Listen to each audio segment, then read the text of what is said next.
Voilà, nous sommes toujours en direct. On va en réalité bénir, on va remercier le GMTC, grand maître des temps et des circonstances, qui permet à ce que on ait ce face-à-face aujourd'hui.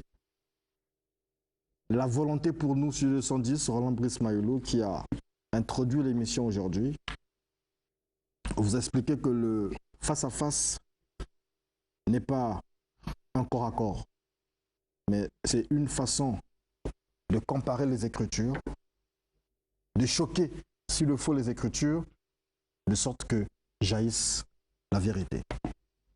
Le Congo est un pays laïque où tout le monde a sa place. Musulmans, chrétiens, Ngunza, Maïkari, tout. Chacun a sa place. Et c'est justement ce que Studio 210 fait. Il y a des pasteurs, il y a des gourous, il y a des marabouts, il y a des imams, il y a des mvungi, tout ce qu'il y a, tout ce qu'il existe. Et les Congolais, chacun libre de sa croyance, va là où il veut. Mais la Bible, pour ne s'adapter que sur la Bible, nous avertit bien qu'il y a du faux. Dans toute religion, on nous explique toujours qu'il y a des vrais et des faux. Il y en a qui mettent de la mauvaise sémence, ce que dans le jargon chrétien, on appelle l'ivraie. Il y a l'ivraie et le blé. On dirait dans le parler congolais, il y a les bonnes herbes et les mauvaises herbes. Mais nous, chez 210, nous ne sommes ni pasteurs, ni imams, ni quoi que ce soit, nous ne sommes que journalistes. Notre religion, nous, c'est le journalisme.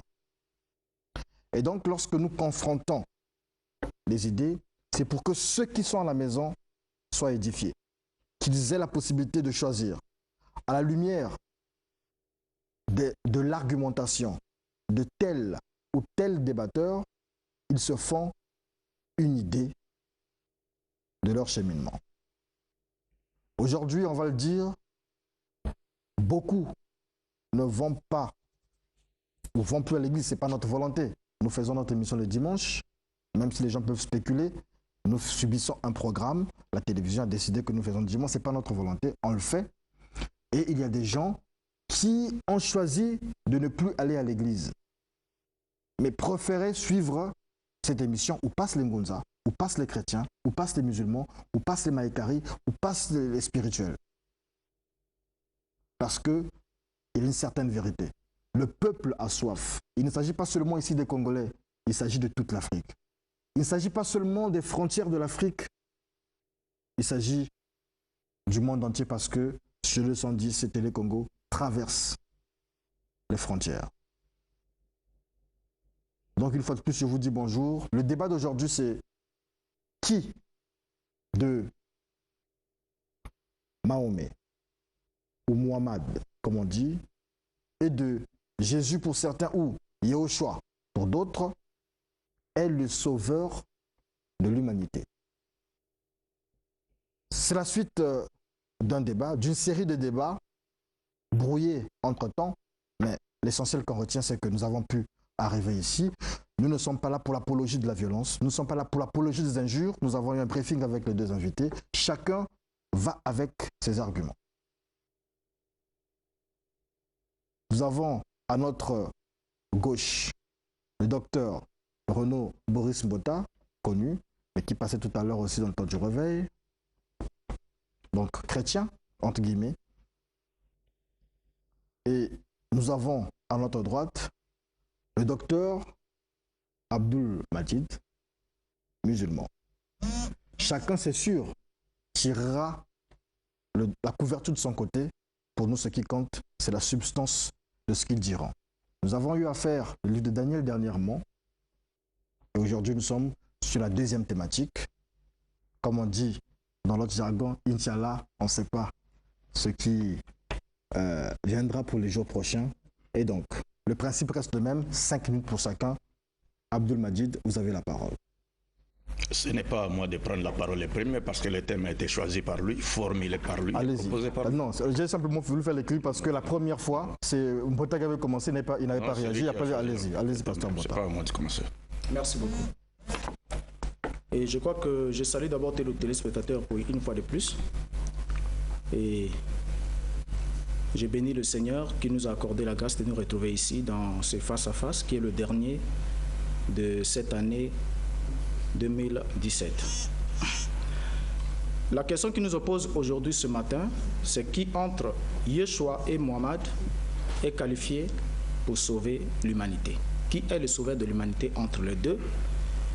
Si Yeshua, qui est venu sur la terre, n'était venu que pour les enfants d'Israël, alors la prédication chrétienne est caduque et obsolète au-delà des frontières géographiques d'Israël. Ça, c'est un élément de fait. Et de même, si Mohammed n'est venu que pour les Arabes, alors la prédication musulmane est vaine, caduque et obsolète au-delà des frontières de l'Arabie saoudite. Nous sommes ici pour analyser les écritures, tant bibliques qu'islamiques, afin de discriminer entre la vérité et le mensonge. Le Coran annonce-t-il que Mohammed est venu pour sauver l'humanité? Non. Il n'y a pas un seul passage du Coran qui attribue à Mohammed cette qualité de sauveur de l'humanité. Yeshua a été envoyé qu'aux brebis perdues de la maison d'Israël. C'est ce qu'il a dit de sa propre bouche. Je n'ai été envoyé qu'aux brebis perdues de la maison d'Israël. Mais il a encore ajouté, la lumière est venue chez les siens ne l'ont point reçu.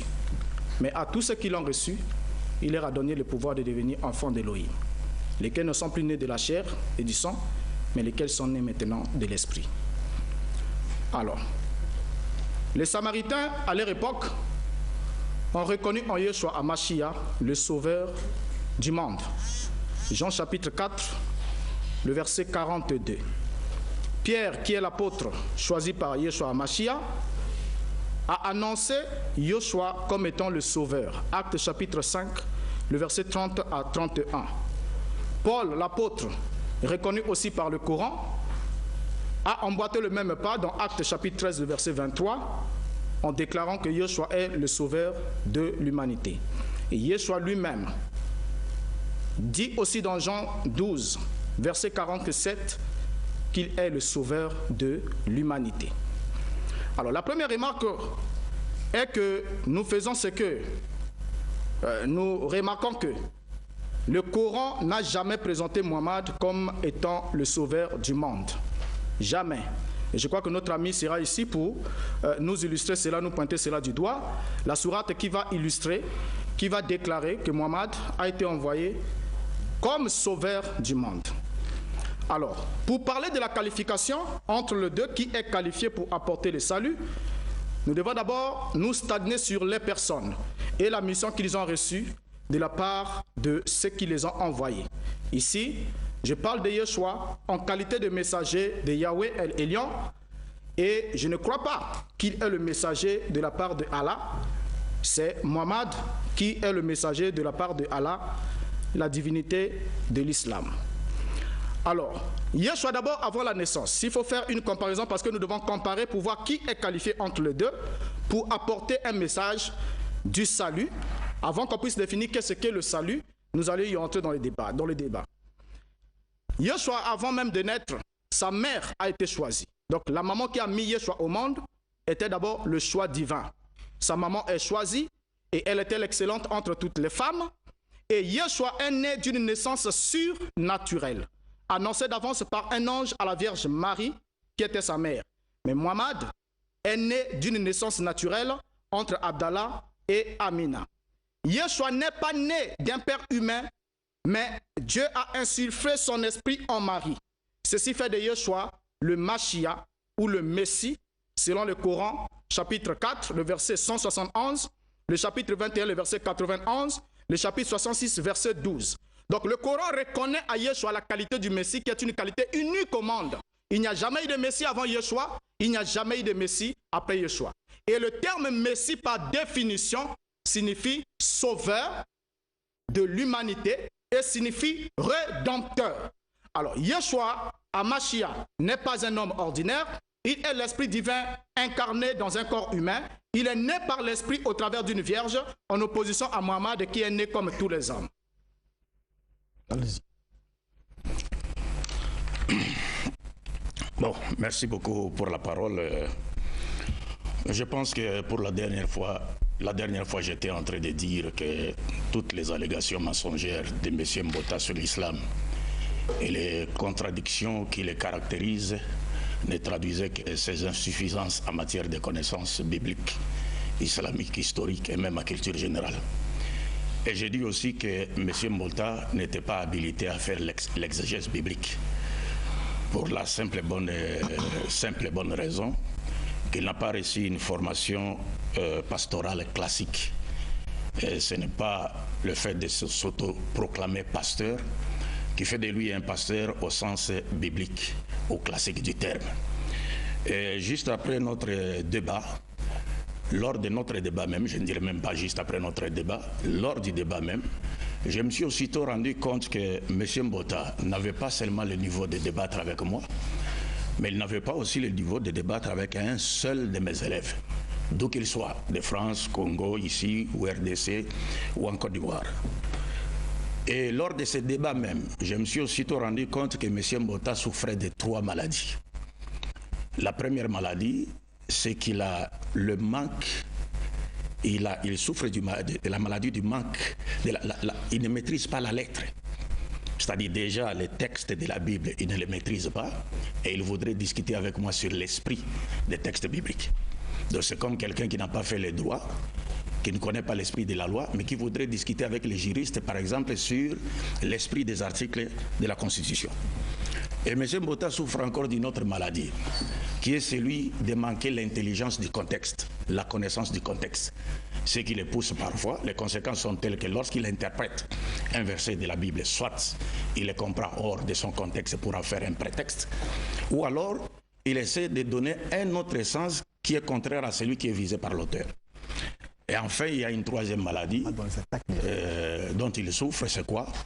Le fait qu'il n'a pas suivi une formation pastorale classique. Il est maintenant condamné à faire quoi? À se contenter, à suivre moutonnièrement, n'est-ce pas, les avis de certaines personnes qui sont disponibles aujourd'hui sur le net. Donc, à partir du copier-coller, il voudrait un peu arranger son argumentaire, constituer son argumentaire et commencer à se prononcer sur des questions chrétiennes ou des questions islamiques. Donc les thèmes, je ne voudrais pas revenir sur ce qui s'est passé, parce qu'il y a même un extrait qui a été balancé il y a de cela quelques minutes. Je ne voudrais pas revenir sur cela, mais nous aurons quand même la vidéo, Inch'Allah, et nous allons essayer de faire un droit de réponse. Mais j'aimerais qu'on rentre dans le vif du sujet. Moi, je ne vais pas aller par 4 chemins. Déjà, j'ai dit à M. Mbota qu'il ne maîtrise pas la Bible. Vous voyez, il vient de dire ici, il n'y a jamais eu de Messie avant Jésus. Mais M. Mbota, tous les prophètes de Dieu sont des Messies. Psaume chapitre 105, verset 15. Dieu dit, ne touchez pas à mes machiyim au pluriel. Machia, c'est un seul. Ne touchez pas à mes machiyim ou à mes nebiyim. Je vais demander à mon frère de trouver les textes en hébreu et vous allez nous lire les textes en hébreu pour que vous compreniez cela. Tous les prophètes de Dieu sont des Messies. Tous les prophètes de Dieu ont été choisis par Dieu. Tous les prophètes de Dieu étaient à leur époque respective des sauveurs. C'est-à-dire, c'était des gens qui étaient les centres où la vérité, la volonté de Dieu devait être connue. Ils sont venus sur la terre pour ordonner ce que Dieu a ordonné, interdire ce que Dieu a interdit, aimer ce que Dieu aime, inciter, ordonner, c'est-à-dire inviter également les humains ou leurs peuples respectifs à mener une vie vertueuse fondée sur la volonté de Dieu sur le plan vertical comme horizontal. Donc tous les prophètes de Dieu sont des Messies et nous n'avons pas un problème avec Jésus. Jésus est cité au moins plus de 79 fois dans les 5 Corans. Nous croyons en Jésus. Et un musulman qui meurt sans avoir cru en Jésus, il va tout droit en enfer. Ça, c'est notre foi. Donc il n'y a aucun problème entre Jésus-Christ et Mohammed. Ce sont les messagers de Dieu que nous aimons et que nous sommes prêts même à donner, à sacrifier notre vie pour leur défense. Vous vous rappellerez, en France, on avait projeté un film intitulé « La dernière tentation de Jésus », dans lequel on montrait Jésus, c'est le personnage qui jouait le rôle de Jésus, était en train d'avoir des relations sexuelles avec des prostituées. On le faisait passer pour Jésus. Nous, les musulmans, par notre amour pour Jésus, on a mis le feu dans cette salle de cinéma. Parce que nous savons que l'une des stratégies du diable consiste à ternir les messages, l'image des messagers de Dieu pour détourner les gens de la lumière dont ils étaient dépositaires et transmetteurs. Merci beaucoup. Tous les prophètes de Dieu sont les messies. Et je crois que là, vous avez inséré le problème de la compréhension de cette notion, et qui est très grave, parce que en vous entendant dire que tous les prophètes sont des messies, vous dites là, ipso facto, que Mohammed est un messie. Si Mohammed n'est pas le messie, alors Mohammed n'est pas un prophète de Dieu. Ça, c'est vous qui le dites. Vous allez ouvrir le Coran tout à l'heure, ou les hadiths, pour nous montrer un passage coranique qui attribue la qualité du messie au prophète Mohammed. Et si vous nous montrez le messie dans le Coran, que Mohammed est le messie, Mohammed lui-même dit que Allah m'a envoyé comme étant son messie, ou bien le terme messie précède le nom de Mohammed, ça sera la fin du débat. Et on comprendra que puisque le messie sauveur qui est venu chez les Juifs, et c'était Yeshua, et si Mohammed est arrivé en tant que messie, ça veut dire que Yeshua n'avait pas satisfait à la mission qui lui a été assignée. Et en ce moment-là, Mohammed devient le sauveur. Mais si vous n'arrivez pas à nous montrer un passage coranique, parce que vous avez la mauvaise habitude de ne pas lire vos propres livres pendant les débats. Je me souviens que le débat passé, vous n'avez lu aucun texte coranique et aucun hadith. C'est à croire que le musulman c'était moi, puisque moi j'ai lu quelques passages de Coran et même des hadiths, j'ai joué dans votre camp. Mais vous, vous avez passé le temps à lire des passages bibliques pour contredire ce que disait l'islam. Et aujourd'hui, vous allez nous montrer un passage. Vous allez lire, j'ai le Coran ici avec moi, vous ouvrirez le passage, vous me communiquerez et je le lirai. Vous donnerez un hadith qui atteste que Mohammed est le Messie. Et ce sera la fin du débat. Et si vous ne l'avez pas, alors vous reconnaîtrez que vous êtes en train de faire ce qu'on appelle des ajouts dans l'islam et ce qui est très grave. L'islam n'attribue pas à une autre personne le titre du Messie si ce n'est au fils de Marie. Mais Isa, fils de Marie, est le Messie. Et dans le Coran, il n'y a aucun pas. Peut-être que je n'ai pas bien lu le Coran. Vous allez nous informer aujourd'hui. Si vous ne pouvez pas y parvenir, vous pouvez demander de l'aide à M. Youssouf Ngolo qui est là assis, qui vous envoie déjà le passage qui dit que Mohammed est le Messie. Tous les prophètes sont les Messies de Dieu, ce qui est faux. Les prophètes sont un pour une mission. Machia signifie un. Mais aucun prophète n'avait la mission d'apporter le salut de l'humanité, de sauver l'humanité du péché. Parce que le problème de l'humanité consiste le péché. Ils sont tous nés dans le péché. Et en regardant même ici, comme je l'ai dit ici, que la promesse divine concernant Yoshua et Mohammed, quand on regarde dans la parole, Marie a été choisie entre toutes les femmes et son nom est cité 34 fois dans le Coran, alors que le nom de la mère de Mohammed n'est cité aucune fois. Donc elle n'a jamais été fait l'objet d'un choix. Sur le point de vue de la justice, parce que pour être qualifié d'être capable de sauver, il faut d'abord être soi-même sans péché, être pur. Et vous pouvez alors réconcilier celui qui est pécheur avec celui qui est saint. Mais Mohammed n'était pas pur. Le cœur de Mohammed a été purifié. Vous le savez avec moi. Coran chapitre 94, le verset 1er au verset 3. Je lis. N'avons-nous pas ouvert, élargi ton cœur et ôté ton fardeau, lesquels faisaient ployer ton dos? Et il est dit que c'est depuis ce temps-là que Mohammed a porté l'honorable titre d'Al-Mustafa. C'est quand il a été purifié. Donc avant qu'il ne soit purifié, il n'a jamais porté l'honorable titre d'Al-Mustafa, c'est-à-dire celui qui a été choisi. Il est choisi après la purification de son cœur. Donc il est né pécheur, conçu dans le péché, enfanté dans l'iniquité. Il n'avait pas de pureté et de justice en lui-même. C'est pourquoi les deux anges ont dû ôter le fardeau de son cœur pour le purifier. Mohammed avait besoin d'une chirurgie du cœur pour être purifié et pour devenir un prophète, un messager de la part d'Allah. C'est ce que dit votre propre religion. D'autre part, nous lisons que dans le Coran, que le fils de Marie serait le plus saint de tous les hommes. Dès le moment de sa naissance, l'ange a dit: je suis un messager envoyé de la part du Seigneur pour te donner le garçon le plus saint. Coran chapitre 19, le verset 19. Le plus saint. Et le savant musulman, tel que Al-Tabari et Al-Bawadi, vous allez me corriger sur les termes arabes. Là-dessus, je vous connais. Et Al-Zamakashari, vous allez le suivre. se sont mis d'accord pour dire que l'expression le plus saint signifie irréprochable, innocent et sans péché. Et vous connaissez toutes ces choses-là. Merci beaucoup. Je voudrais un peu que mon frère Mbota, ensemble avec lui, que nous puissions élever les téléspectateurs, aider plutôt, permettre aux téléspectateurs qui nous suivent à ce moment, n'est-ce pas, de vivre un débat qui a un niveau très élevé, c'est-à-dire pas un niveau terre à terre. C'est pourquoi j'ai dit qu'il faut faire très attention. Vous parlez ici, je vais revenir sur un point, vous parlez de Machia. Mais vous dites Messie veut dire ouais, mais en hébreu c'est quoi? Moi je vous cite si vous voulez.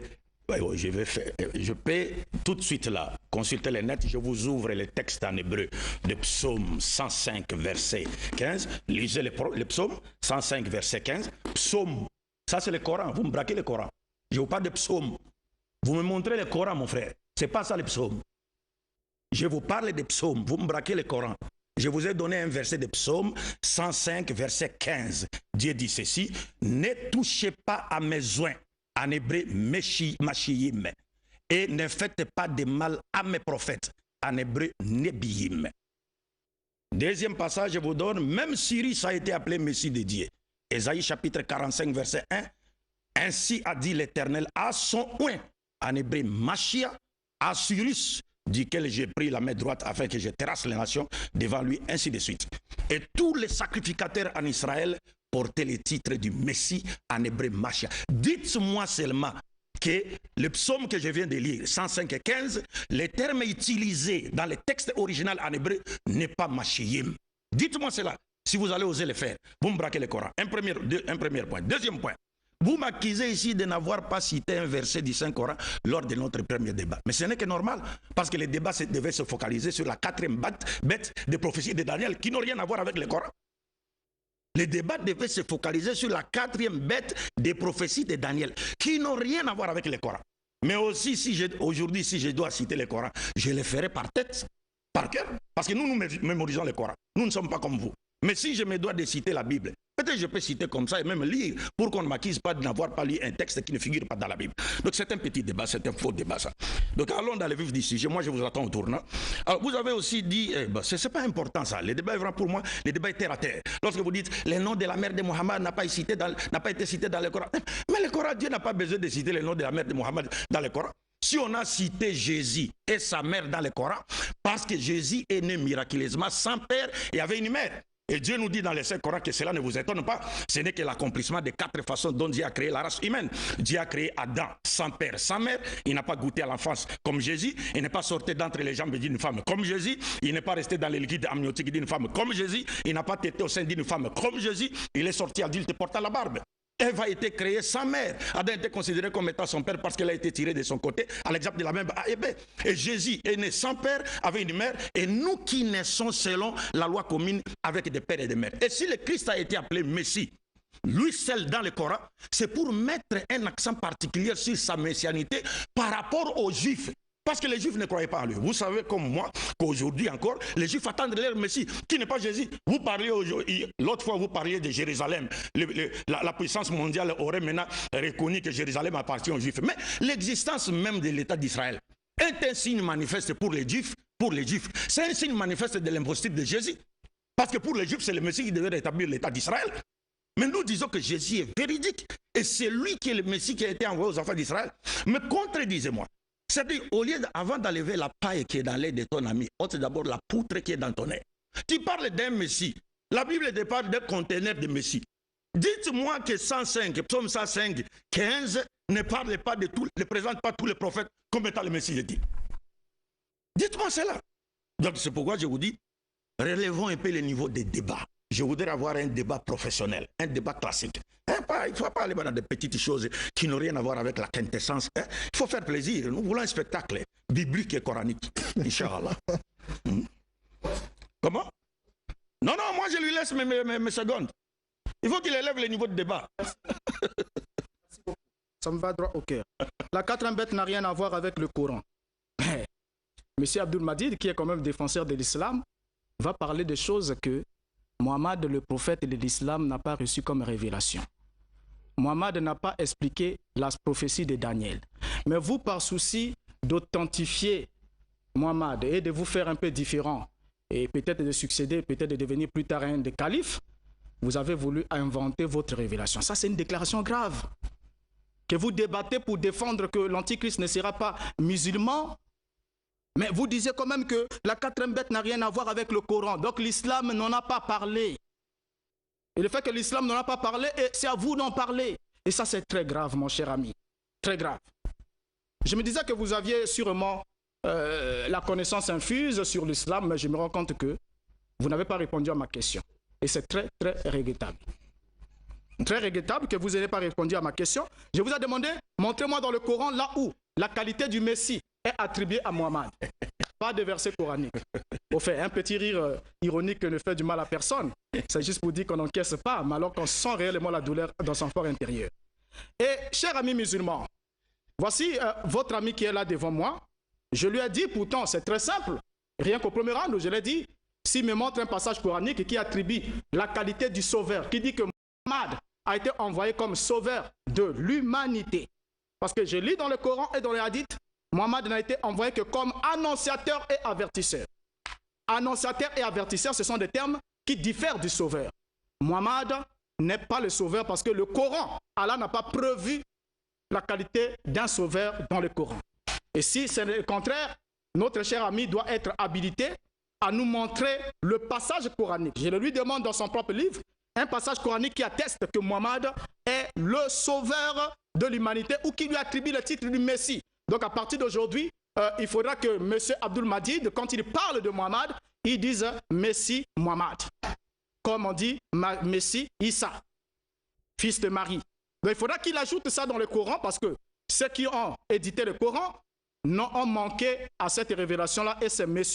Abdul Majid qui va ajouter une qualité que Mohammed n'a jamais eue de sa naissance jusqu'à sa mort, mais qui veut l'ajouter aujourd'hui pour chercher à légitimer sa position. Je l'ai dit, les prophètes sont de oint, les sacrificateurs sont de oint. Ils sont oint pour une fonction spéciale. Les rois sont de oint, mais tout oint n'est pas un sauveur. Vous avez manqué de citer les rois dans la Bible. Dans la Bible, chaque roi d'Israël était oint avant d'entrer en fonction. Les prophètes étaient oint. Mais cette onction ne leur attribuait pas la qualité du sauveur de l'humanité, ni de sauver une personne de son péché. C'est-à-dire d'absoudre le péché, d'ôter le péché et de le rendre net et parfait devant son Créateur.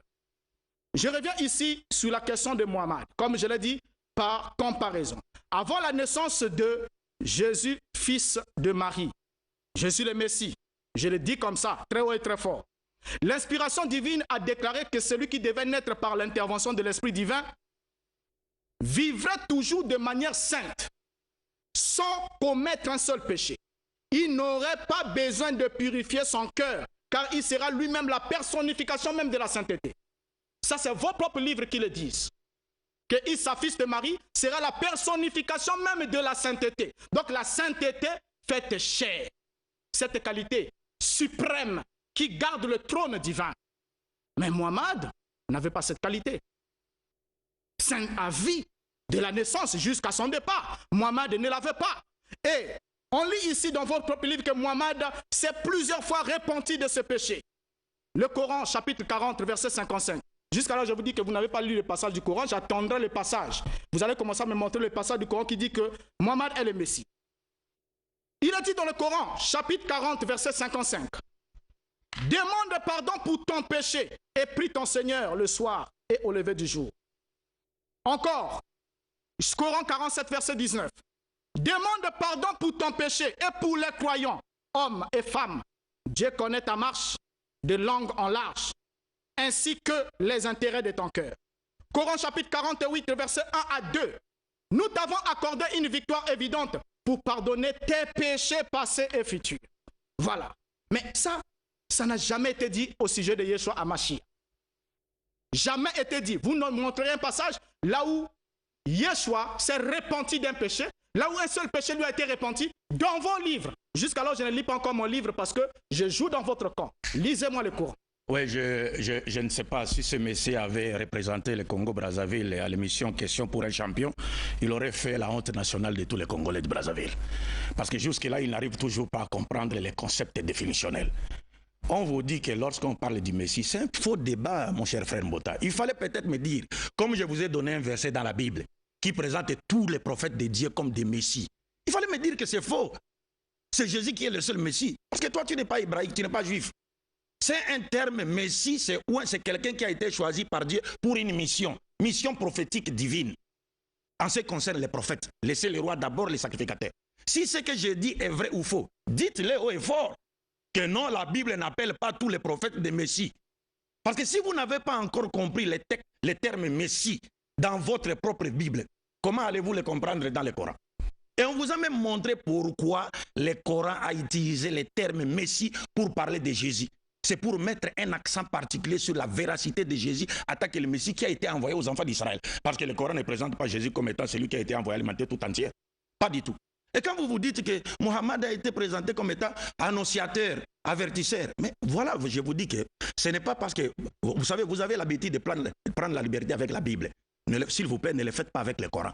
Parce que vous ne maîtrisez pas le Coran. Regardez ce que nous dit le Coran. Coran chapitre 4, verset 165. Je peux commencer à partir du verset 164. Dieu dit au prophète, il y a des messagers dont nous t'avons raconté l'histoire précédemment et des messagers dont nous ne t'avons point raconté l'histoire. Et Allah a parlé à Moïse de vive voix. En tant que messager, nous avons envoyé des messagers comme annonciateurs et avertisseurs, afin qu'après la venue des messagers, il n'eût pour les gens point d'argument devant Allah le jour du jugement dernier. Dieu a envoyé tous les prophètes, y compris Jésus. Tous les prophètes de Dieu n'ont été envoyés comme étant des annonciateurs et avertisseurs. C'est-à-dire quoi? Annonciateurs de la bonne nouvelle du paradis pour ceux qui croiront en eux, croiront en Dieu à travers leur message, et avertisseurs, avertir les gens contre les châtiments de l'enfer pour ceux qui ne croiront pas à eux. Tous les prophètes de Dieu ont été envoyés avec ces deux caractéristiques-là. Annonciateurs de la bonne nouvelle du paradis et avertisseurs contre les châtiments de l'enfer. Alors, une fois de plus, vous dites que quand je parlais de Daniel, j'étais clair pour vous dire que non. Le débat, notre premier débat devait se focaliser sur les prophéties de Daniel et non sur les versets du Coran. Si le débat engageait les versets du Coran ou des thèmes qui ont rapport avec le Coran, j'allais directement citer les versets du Coran. Mais nous, notre débat devait se focaliser sur l'identité de la quatrième bête. Et je vous ai posé une question ce jour-là. Vous n'avez pas répondu à cette question. Et c'est ce qui explique votre fuite lors du second débat. Vous dites, bon, on a changé. On n'a pas changé de thème. Nous nous sommes convenus après l'émission avec Diaz qu'on va continuer avec le même thème. Mais vous avez fui. Vous avez préféré fuir. Alors, et vous n'avez pas répondu à cette question. Pourtant, j'y suis revenu plus de 7 fois au cours de l'émission. Vous avez dit encore que Mohammed s'est repenté. Mais frère Mbota, c'est ce que vous ne comprenez pas. Pour nous, en islam, les prophètes ne commettent jamais de péché. Ça, c'est un premier. Si vous n'avez pas encore compris ce principe-là, alors vous allez dire au Coran ce que le Coran ne dit pas. Jésus lui-même a enseigné à ses apôtres une prière. Est-ce qu'il a enseigné à ses apôtres une prière que lui-même ne faisait pas? Le Notre Père qui est au ciel. Mais dans cette prière, nous trouvons, pardonne-nous nos offenses comme nous pardonnons à ceux qui nous ont offensés. Un musulman peut demander pardon à Dieu même s'il n'a pas péché. Parce que la demande du pardon en islam et pour tous les prophètes fait partie de l'adoration. Mais les prophètes ne commettent pas de péché. Pourquoi? Parce qu'ils ont été choisis par Dieu pour chasser les péchés de leur société. Ils ont été choisis par Dieu pour être un modèle parfait, un exemple parfait de pureté morale. Pourquoi voulez-vous encore que les prophètes eux-mêmes soient, c'est-à-dire transgressent les lois de Dieu qui sont venus appeler les gens à obéir? Mais comment est-ce qu'ils peuvent encore servir de modèle? Donc j'ai dit, ce n'est pas là le débat. Comme vous refusez de rentrer dans les débats, quand je vais prendre maintenant la parole après vous, je vais rentrer maintenant dans le vif du débat et frapper fort. Merci. Oh, laisse-moi un peu sourire. Les prophètes dans l'islam ne commettent pas de péché. Mais les prophètes qui ne commettent pas de péché se répandent quand même des péchés qu'ils n'ont pas commis. Jusqu'alors, vous n'avez pas répondu à ma question. C'est ça qui est très triste. Je vous ai pourtant accordé juste d'en finir en intro. C'est-à-dire à votre première prise de parole, vous aurez pu pointer. Voici ce que dit le Coran ici. Passage temps. Et le Coran attribue la qualité du Messie à Mohammed. Mais vous ne l'avez pas fait.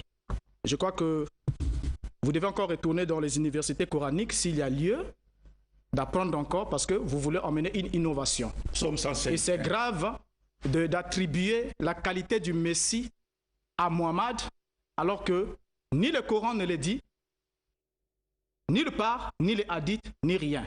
Donc vous êtes plus éclairé que Mohammed et plus éclairé que les compagnons de Mohammed, plus éclairé que le premier imam des premiers siècles qui avait bien compris l'islam pour nous apporter une nouvelle révélation. Bon, ça, je vous le dis sincèrement avec la Bible ici devant moi, je ne savais pas que Mohammed était un messie sans écriture. C'est une nouvelle révélation, une innovation de votre part. Et vous savez ce que cela coûte dans l'islam. Et c'est très grave d'ajouter des choses au Coran. Pourtant, vous dites, j'ai pas peur pour vous la religion. La religion, le Coran est un livre parfait, qui n'est pas temporel. Donc, on n'a rien à ajouter, même pas un seul mot.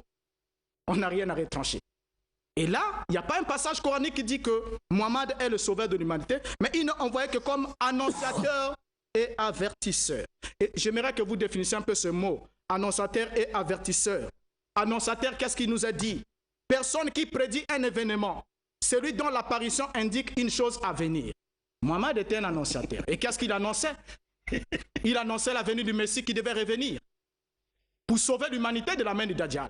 Et avertisseur signifie qui avertit ou est destiné à avertir, à instruire, qui est apte à prévenir d'un danger, à mettre en garde contre quelqu'un ou quelque chose. Voilà ce que dit les dictionnaires, quel que soit celui que vous allez consulter.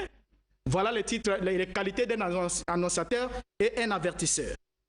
Et le sauveur, il nous a dit, c'est un titre en religion pour désigner Jésus-Christ, celui qui a sauvé les hommes, synonyme Messie, rédempteur. Donc sauveur, Messie, rédempteur sont des mots qui sont synonymes. Et aucun de ces trois mots ne peut être attribué à Mohammed. Je vous accorde une seconde chance. Vous n'avez pas pu trouver le mot, la qualité, la qualification dans le Coran, ni dans les hadiths de Mohammed en tant que sauveur. Vous n'avez pas aussi pu trouver en tant que Messie. Je vous laisse au moins trouver en tant que rédempteur. Les trois mots sont synonymes. Si vous trouvez un passage coranique qui dit que Mohammed est le rédempteur de l'humanité, à ce moment-là, c'est la fin du débat. On n'aura pas de débat. Mais si vous n'en trouvez pas, moi je vous ai déjà lu les passages bibliques qui attestent que c'est Yeshua qui sauvera l'humanité. Mohammed n'est pas qualifié pour être le sauveur de l'humanité. Né dans le péché, il a dit lui-même, tout celui qui vient dans le monde. Vous connaissez des passages, si vous voulez que je vous les lise, je vais vous les lire. Parce que je me rends compte que vous ne maîtrisez pas vos propres textes. Il a dit que tout homme qui naît dans le monde, lorsqu'il vient à la naissance, Satan le touche au niveau des côtes. Il le touche. Et quand Satan le touche, il devient impur. Il dit, mais seul Issa, fils de Marie, n'a pas été touché à sa naissance par la main de Satan. C'est ce qui fait qu'il soit né parfait. Conçu dans la perfection, né dans la perfection, vécu dans la perfection. Et vous croyez avec moi qu'il est vivant au ciel. Et le Coran dit qu'il n'y a pas d'égalité entre les vivants et les morts. Celui qui suit un mort ou les paroles des morts, c'est fini. Mais Yeshua est vivant au ciel. Et pour aller encore, descendre encore pour montrer toujours les qualités d'un sauveur, que devait avoir un sauveur.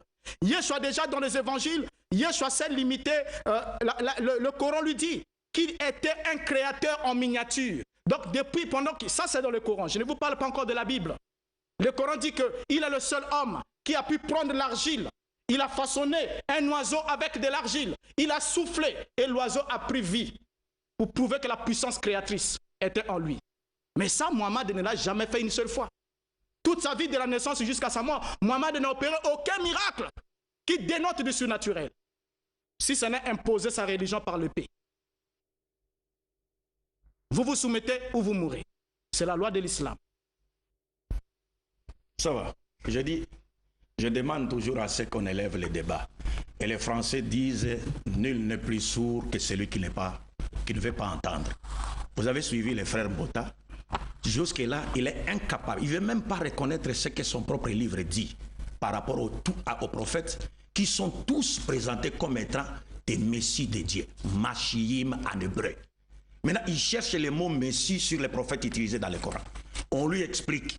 Si déjà tu connais le sens du messie, ou quelqu'un qui est choisi par Dieu, et que tous les prophètes étant des messies, selon ton propre livre, si Mohammed est prophète, mais il est le messie de Dieu. Et je vous ai expliqué, si on a mis un accent sur la messianité de Jésus dans le Coran, c'est par rapport aux Juifs, pas par rapport aux musulmans, parce que les musulmans croient en Jésus. Mais les Juifs ne croient pas en Jésus. Jusqu'à ce jour, et vous le savez avec moi. Donc au lieu de chercher que je vous montre un verset dans le Coran, lorsque déjà, c'est pourquoi je dis, si vous participez, vous représentez le Congo à l'émission Question pour les champions, ça sera une catastrophe. Parce que déjà vous connaissez l'essence du Messie. C'est un choisi, quelqu'un qui a été choisi par Dieu. Mais un prophète est choisi par qui?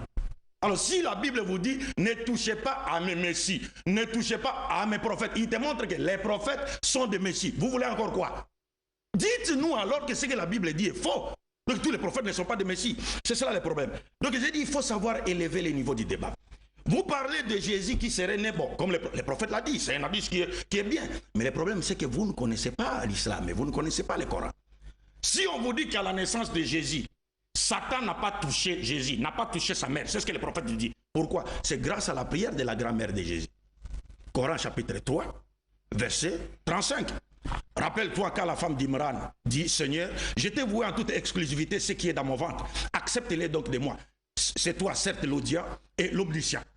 Et lorsqu'il est accouché, elle dit, Seigneur, voilà ce que j'ai accouché d'une fille. Or, Allah savait mieux ses dons, elle avait accouché. Le garçon n'est pas comme la fille. Je l'ai nommé Marie et j'ai la place, ainsi que sa descendance, sous ta protection contre les diables bannis.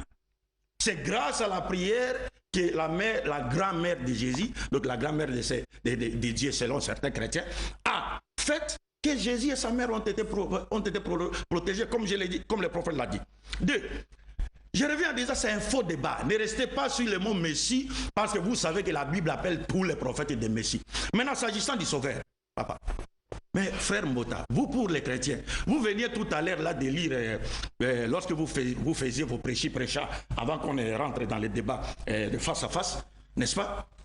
Vous avez fait allusion à la parabole des vignerons homicides que j'ai l'habitude de citer.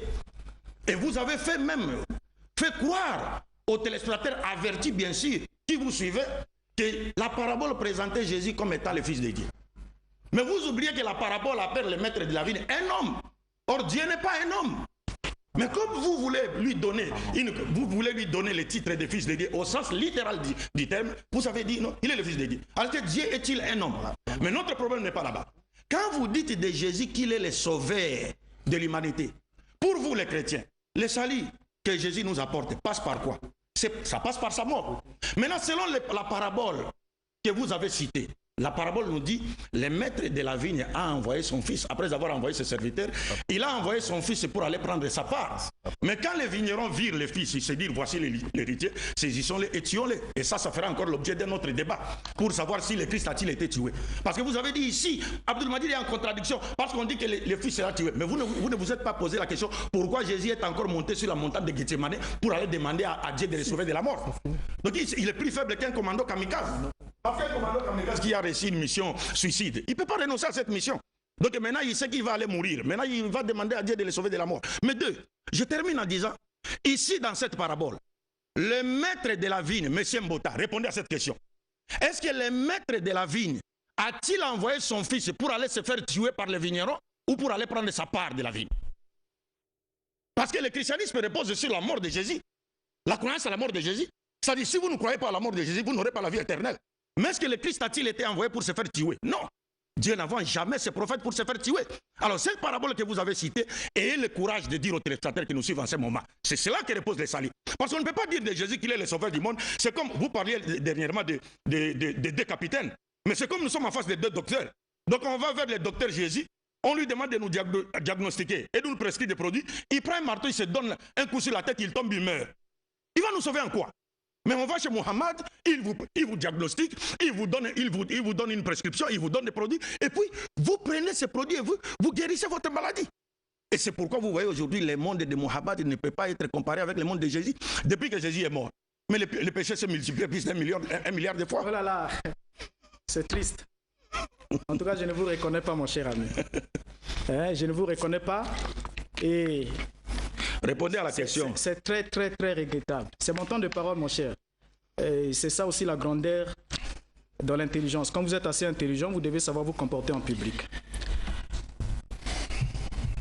Yeshua dit ici, comme je l'ai dit, la question ici n'est pas encore sur le salut passe par sa mort, sauvé par la mort, ou envoyer le Fils pour se faire tuer. Ça, c'est le mode d'acquisition du salut. Pour l'instant, nous sommes sur qui est le sauveur. Et si nous trouvons celui qui est qualifié pour sauver, c'est à ce moment-là que nous pourrons présenter, sans vous, bien sûr, parce qu'on n'aura pas un débat sur la manière de sauver. Dès l'instant où il est déjà établi ici, si votre conscience est assez honnête, que Mohammed n'a pas les compétences d'être le Messie, d'être le Sauveur. Le Coran chapitre 3, le verset 49, je continue à lire votre livre. Vous avez lu des passages du Coran, moi je suis déjà à 5, 6, 7, 8. Je suis venu vers vous avec un signe de la part du Seigneur. Je créerai pour vous avec la ressemblance d'un oiseau. Je soufflerai alors en lui et il deviendra un oiseau vivant avec la permission de Dieu. Je guérirai aussi l'aveugle, le lépreux. Je ramènerai la mort à la vie. Les morts à la vie avec la permission de Dieu. Coran chapitre 3, le verset 49, parole de Issa ibn Maryam. Mais Mohammed, il n'y a rien de tout ça. Ramener, transmettre la vie, ressusciter les morts. Ça, Mohammed n'a opéré aucun miracle, aucune évidence surnaturelle. Et dans ce verset, nous trouvons la phrase « Je créerai pour vous » qui indique que Yeshua le Messie est le Créateur capable. Le Créateur. Regardez bien ce que dit le Coran. « Je créerai pour vous un oiseau. Je soufflerai. » Comme Elohim avait créé au commencement Adam.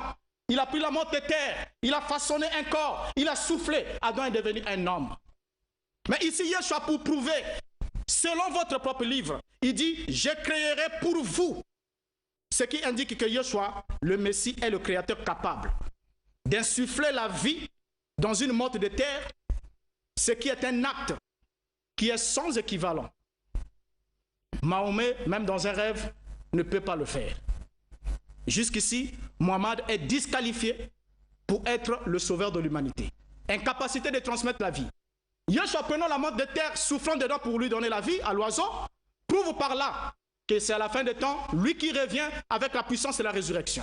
Et c'est même écrit dans vos propres livres. Mohammed dit, je le jure par celui qui tient mon âme entre ses mains. Je vous l'ai lu la fois passée. Si vous n'êtes pas satisfait, je vous le relis encore aujourd'hui.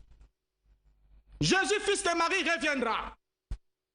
Il jugera l'humanité avec justice. Mais, mon cher ami, si même Mohammed est dans la tombe, il attend être ressuscité pour passer au jugement. Et qui va le juger? Jésus, fils de Marie. Mais c'est clair, mon cher. Il ne devait pas avoir un débat. Cette sourate-là où c'est hadith ne devait pas exister dans l'islam. L'existence de cette sourate disqualifie totalement Mohammed. Ce n'est pas lui qui revient, il est dans la tombe. Mais il attend que Yeshua, qui est allé au ciel, vivant, sans même passer par la mort, selon vous, mais qui revient avec toute l'autorité de juger l'humanité. Depuis Adam, passant par Mohammed, jusqu'au dernier homme vivant sur la terre. Et la Bible dit, les apôtres ont dit, nous avons été envoyés pour vous annoncer que Yeshua a été établi par Elohim, le juge des vivants et des morts. Mohammed est mort, il sera jugé par Yeshua. Et seul le juge a le pouvoir de gracier, a le pouvoir de condamner. C'est lui qui a le verdict final, c'est le juge.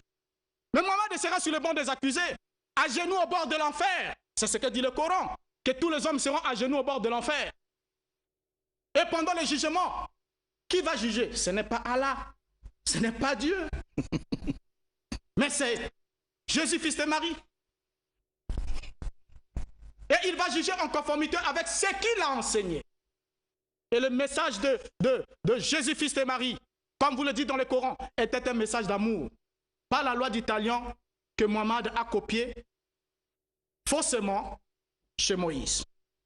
Et donc on comprend par là que c'est le juge qui est habilité à prononcer la sanction, le verdict de dire vous êtes acquitté ou vous êtes condamné. Et Mohammed, c'est fini pour lui.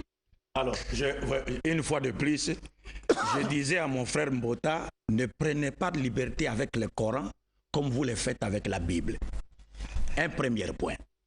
Tout ce qu'il est en train de dire n'est qu'une expression claire de son ignorance à la fois de la Bible et du Coran. Écoutez ce que dit le texte du Coran par rapport au miracle de Jésus. Coran chapitre 3, verset 49 jusqu'à 50. Et il sera, c'est-à-dire Jésus, le messager aux enfants d'Israël. Ça, c'est un premier point. Il n'a pas été envoyé à l'humanité tout entière. Il n'y a aucun verset du Coran qui le dit, et moins encore de la Bible. Il dit, en vérité, je viens à vous avec un signe de la part de votre Seigneur. Pour vous, je forme de la glaise comme la figure d'un oiseau. Puis, je souffle dedans. Et par la permission d'Allah, Monsieur Mbota, suivez très bien. Par la permission d'Allah, cela devient un oiseau. Ce n'est pas par le pouvoir de Jésus, ce n'est pas par la permission de Jésus, mais par la permission de qui? De Dieu. Et Jésus disait, tout pouvoir m'a été donné par mon Père. Les miracles qu'il les faisait, comme le dit et même les apôtres dans Actes des Apôtres chapitre 2, les miracles, il les faisait par la permission de Dieu, par le pouvoir de Dieu. Jésus n'a pas le pouvoir de faire les miracles. Il est fait par la permission de Dieu, comme Moïse l'a fait par la permission de Dieu, comme Élie et les autres prophètes l'ont fait par la permission de Dieu. Ça, c'est le premier point. Deuxième point, M. Mbouta, quand vous parlez du retour de Jésus, je vous ai très bien dit, vous lisez un hadith, mais vous omettez une grande partie de l'hadith. Mais qui vous dit en islam que Jésus ne reviendra pas? Mais le problème c'est, que reviendra-t-il faire? Mais tu as lu dans ce hadith que Jésus viendra pour briser la croix. Or la croix est l'expression séculière de l'église chrétienne.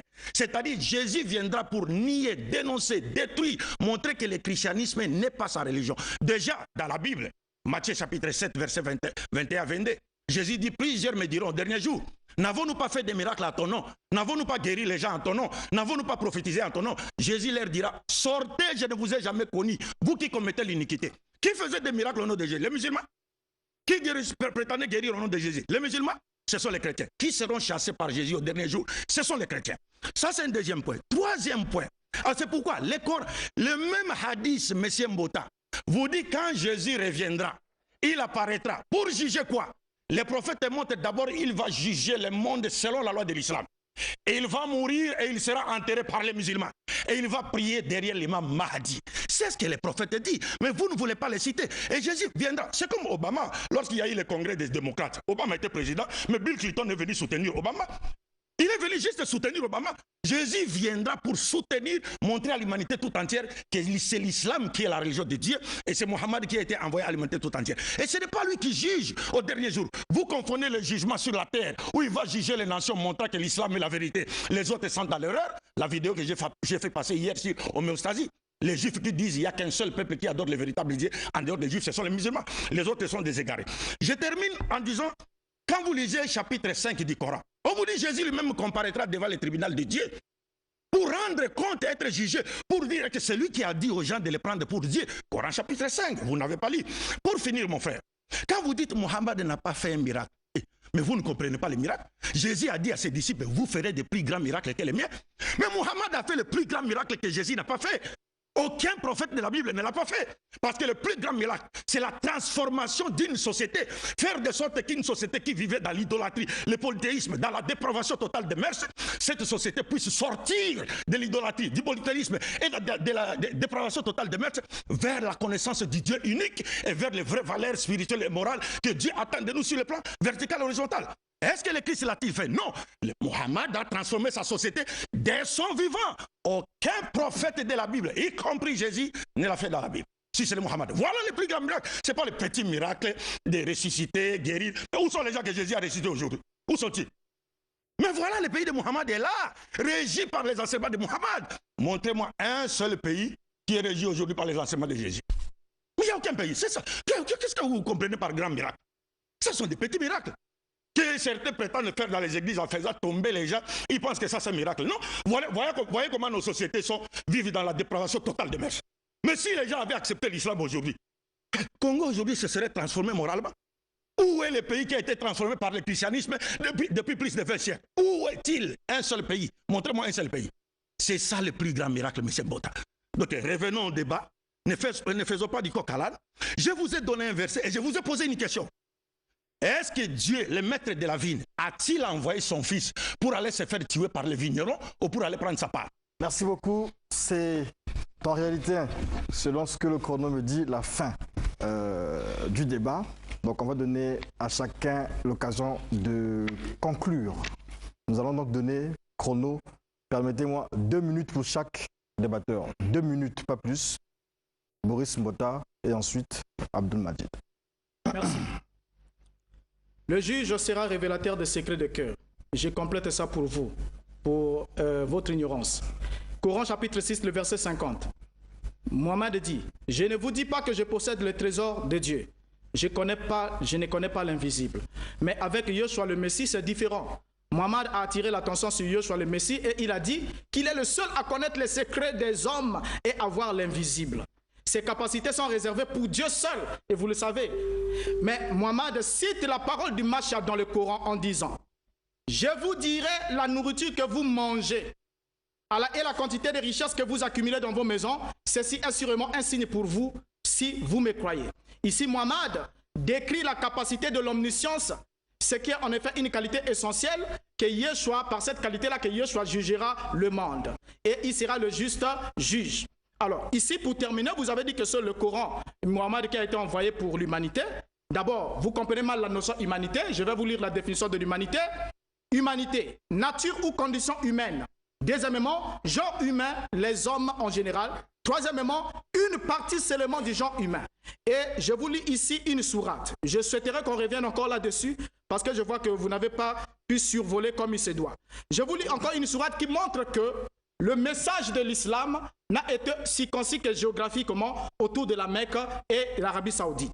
Il est bien dit, si nous n'avons envoyé des messagers qu'avec la langue de son peuple afin de les éclairer, et c'est Dieu qui égare, qui il veut et guide qui il veut, c'est à lui le puissant et le sage. Et il y a plein ici de sourates qui disent que le Coran a été envoyé en arabe aux Arabes et à ceux qui sont aux alentours de la Mecque. Ça, je pourrais vous les balancer dans les réseaux sociaux si vous le voulez. Alors, pour Yeshua HaMashiach, il n'a pas été accepté par les Juifs. Et voilà pourquoi ceux qui l'ont reçu chez les nations ont le pouvoir de devenir enfants de Dieu. Mohammed a été accepté par les Arabes, c'en est fini pour lui. Merci beaucoup. C'est ça le problème des frères Mbota. C'est-à-dire qu'il touche à des versets coraniques qu'il ne maîtrise pas. Vous voyez, il veut même de dire qu'on a présenté Jésus comme quelqu'un qui connaît ce qui se passe dans le cœur. Mais lui qui ignore même le jour du jugement dernier, qui ne savait même pas si l'arbre portait des fruits dans la Bible, il va connaître ce qui se passe dans le cœur déjà. Je vous donne un verset du Coran, Coran chapitre 34, verset 28. Écoutez ce que Dieu dit. Et nous ne t'avons envoyé qu'en tant qu'annonciateur et avertisseur pour toute l'humanité. Mais la plupart des gens ne savent pas, comme vous, M. Mbota. Ça, c'est un premier point. Deuxième point, vous dites que le Christ a été envoyé à l'humanité tout entière. Mais c'est faux, archi faux. Le Christ a été envoyé qu'aux brebis perdues de la maison d'Israël et que les païens n'ont été acceptés que par la grâce. Comme Paul l'avait dit, vous êtes les branches de l'olivier sauvage, coupées et greffées à l'olivier franc. Contrairement à votre nature, les alliances et les promesses ne vous concernent pas. Ceux qui ont été acceptés par la grâce, Dieu n'a pas fait alliance avec eux. Deux, je vais finir avec ça, le troisième point, M. Mbotare. Écoutez ce que vous avez dit dernièrement. Écoutez. Dire ici que l'islam est la pierre qui frappe le pied de la statue de Nebuchadnezzar et qui se tend alors dans le royaume entier, c'est un mensonge. Parce que cette pierre représente Christ dans sa seconde venue. Et vous le savez très bien avec moi, le Coran aussi est d'accord que les musulmans... Est-ce que vous comprenez? Est-ce que cette pierre représente le Christ? La Bible nous dit, je vous cite la Bible ici, Daniel chapitre 2, verset 44 à 45. Dans le temps de ces rois, le Dieu des cieux suscitera un royaume qui ne sera jamais détruit et qui ne passera point sous la domination de notre peuple. Il brisera et anéantira tous ces royaumes-là et lui-même subsistera éternellement. C'est ce qu'indique la pierre que tu as vue. s'est détaché de la montagne sans le secours d'aucune main et qui a frappé, brisé les reins, l'argile, ainsi de suite. La pierre n'indique pas le Christ. La pierre est le symbolisme du royaume de Dieu que Dieu créera sur la terre et qui est l'islam. Alors si selon l'interprétation de Daniel, la pierre symbolise le royaume de Dieu, mais selon votre interprétation, la pierre symbolise Christ, alors que l'interprétation de Daniel lui a été donnée par le grand Dieu. Votre interprétation vous a été donnée par qui? Par le grand Satan. Merci beaucoup. On va se saluer ici. C'est la fin du débat. Où sont les trophées? Alléluia. Allahu Akbar. Alléluia. Allahu Akbar. Allahu Akbar. Merci. Vous avez compris. Vous n'aurez jamais les trophées. Vous n'êtes pas qualifié. Voilà, c'est la fin du face-à-face. J'ai reçu beaucoup de messages. Merci à tous ceux qui nous ont soutenus. C'est vrai, les gens disent qu'il y avait la tension et tout ça, mais il faut toujours savoir arbitrer les choses. Nous sommes sur la télévision nationale et puis ce sont des professionnels qui sont là. On applaudit pour toute l'équipe technique, voilà. C'est la fin du face-à-face et on se retrouve à un prochain face-à-face dimanche prochain, si Dieu le veut, où on dit Inch'Allah. Pour l'instant, le programme de Studio 210 continue. C'était le face-à-face.